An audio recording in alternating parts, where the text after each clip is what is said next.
তো যুবসাথী প্রকল্পে একটি বড় পরিবর্তন করা হয়েছে বা বলতে পারেন একটি নতুন আপডেট দেওয়া হয়েছে। যে আপডেটে বলা হয়েছে যুবসাথী প্রকল্পের প্রত্যেকটা ডকুমেন্টে সেলফ অ্যাটাস্টেড থাকতে হবে, অর্থাৎ যুবসাথী প্রকল্পে যে ডকুমেন্ট আপনি দেবেন প্রত্যেকটা ডকুমেন্টে কিন্তু আপনার নিজের সই থাকতে হবে। আর ইতিমধ্যে কিন্তু ওয়েবসাইটে এই আপডেট দিয়ে দেওয়া হয়েছে। তাহলে এবার কথা হচ্ছে, আপনারা যারা অনলাইনে ফর্ম জমা দিয়েছেন তারা কিন্তু কেউই সেলফ অ্যাটাস্টেড করেননি।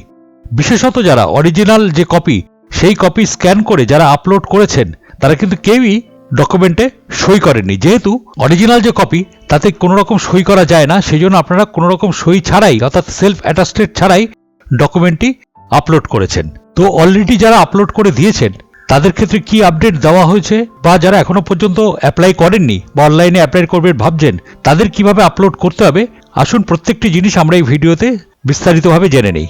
তাই জন্য ভিডিওটি অবশ্যই শুরু থেকে শেষ অবধি দেখবেন। চ্যানেলে যদি নতুন হয়ে থাকেন তাহলে অবশ্যই চ্যানেলটিকে সাবস্ক্রাইব করে পাশে রাখা বেল আইকনটি প্রেস করে নোটিফিকেশন অন করে রাখবেন আর সবার সুবিধার্থে ভিডিওটি শেয়ার করবেন। তো চলুন শুরু করি। অনলাইনে এখানে আপনারা যে যুবসাথীর সাইটটি দেখতে পাচ্ছেন সেখানে কিন্তু পরিষ্কারভাবে এখানে বলে দেওয়া হয়েছে, আগে কিন্তু এগুলি বলা ছিল না, যে দেখুন এখানটা লেখা আছে মাধ্যমিক অর ইকুইভ্যালেন্ট অ্যাডমিট এবং ব্র্যাকেট এখানে পরিষ্কার বলা হয়েছে সেলফ অ্যাটাস্টেড। দেখতে পাচ্ছেন এখানটায় পরিষ্কারভাবে লিখে দেওয়া হয়েছে সেলফ অ্যাটাস্টেড পিডিএফ অনলি। তার জন্য আপনাদের কি করতে হবে, অরিজিনাল যে ডকুমেন্টগুলি আছে সেগুলিকে প্রিন্ট আউট করে স্ক্যান করে প্রিন্ট আউট করে তার মধ্যে সেলফ অ্যাটাস্টেড করে সেই যে জেরক্স বা প্রিন্ট আউট সেটিকে আবার স্ক্যান করে এখানে আপলোড করতে হবে। তারপরে দেখুন এখানে প্রত্যেক কটাতেই বলে দেওয়া হয়েছে, এখানে মাধ্যমিক অর ইকুইভ্যালেন্ট মার্কশিট বা সার্টিফিকেট যেটাই হোক না কেন তার পাশেও লেখা আছে self attested. Copy of Aadhaar card এটাতেও দেখুন লেখা আছে self attested. Copy of voter card এটাতেও দেখুন লেখা আছে self attested. First page of passbook এখানেও সেলফ অ্যাটাস্টেড। আর যদি এসসি এসটি আপনারা হয়ে থাকেন, তার যদি কোনো সার্টিফিকেট থেকে থাকে এসসি এসটি বা ওবিসি তার যে সার্টিফিকেট সেখানেও কিন্তু সেলফ অ্যাটাস্টেড। এখানে কিন্তু পরিষ্কারভাবে প্রত্যেক কটার পাশে কিন্তু এখানে আপনারা দেখতে পাচ্ছেন এখানে সেলফ অ্যাটাস্টেড কথাটি উল্লেখ করে দেওয়া হয়েছে। দেখুন এখানে এছাড়াও আমরা যদি ফর্মের ভেতরে যাই দেখবেন সেখানেও কিন্তু এই কথাটি উল্লেখ করে দেওয়া আছে। আমি দেখিয়ে দিচ্ছি আপনাদের।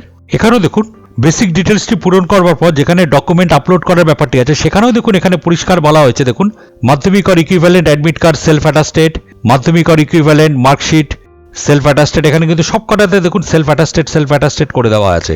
দেখুন এখানে পরিষ্কারভাবে সব কটা এখানে বলে দেওয়া আছে, সব কটার ক্ষেত্রেই কিন্তু সেলফ অ্যাটাস্টেড করতে হবে। তো এখন নতুন যারা ফর্ম ফিল আপ করবেন তারা কিন্তু অবশ্যই অরিজিনাল কপিগুলোকে জেরক্স করে তাতে সেলফ অ্যাটাস্টেড করে আবার সেটিকে স্ক্যান করে তারপরে আপলোড করবেন।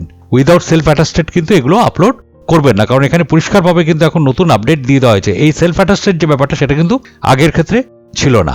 আর আরেকটা জিনিস, আপনারা যখন এটি প্রিন্ট আউট করবেন বা জেরক্স করবেন, প্রিন্ট আউট বা জেরক্সটা জানি পরিষ্কারভাবে বোঝা যায় সেরকমভাবে জেরক্স বা প্রিন্ট আউট করবেন যাতে পরিষ্কারভাবে জিনিসগুলি সবকিছু বোঝা যায় এবং তাতে সই করে কিন্তু আপনারা প্রত্যেকটা ডকুমেন্ট আপলোড করবেন। কারণ অরিজিনাল কপিতে তো আমরা কখনোই সই করতে পারি না, সেই জন্য যেটা প্রিন্ট আউট করবেন সেটা জানি ভালো করে প্রিন্ট আউট হয় যাতে জিনিসটা বোঝা যায়। তো এবার কথা হলো, যারা অলরেডি ফর্ম ফিল আপ করে ফেলেছেন তাদের কি ফর্ম বাতিল হয়ে যাবে? আশা করা যায় যারা অলরেডি ফর্ম ফিল আপ করে ফেলেছেন তাদের কারোরই ফর্ম হয়তো বাতিল হবে না, সবকিছু ঠিকঠাক থাকবে, কারণ এটা নতুন আপডেট দেওয়া হয়েছে। এই আপডেটটি আগে ছিল না। সেক্ষেত্রে আপনারা যারা অরিজিনাল কপিকে স্ক্যান করে আপলোড করেছেন তাদের ক্ষেত্রে কোনো ডকুমেন্টই হয়তো বাতিল হবে না। তবুও যেহেতু এটি একটি নতুন আপডেট সেই জন্য বর্তমানে এখনও যারা অনলাইন ফর্ম ফিল আপ করেননি বা করবেন ভাবছেন তারা কিন্তু যেভাবে বলেছে সেলফ অ্যাটাস্টেড করে আপলোড করার কথা সেভাবে কিন্তু সেলফ অ্যাটাস্টেড করে আপলোড করবেন, কারণ এখন কিন্তু পরিষ্কারভাবে বলে দিয়েছে। আশা করি ভিডিওটি আপনাদের প্রত্যেকেরই কাজে আসবে।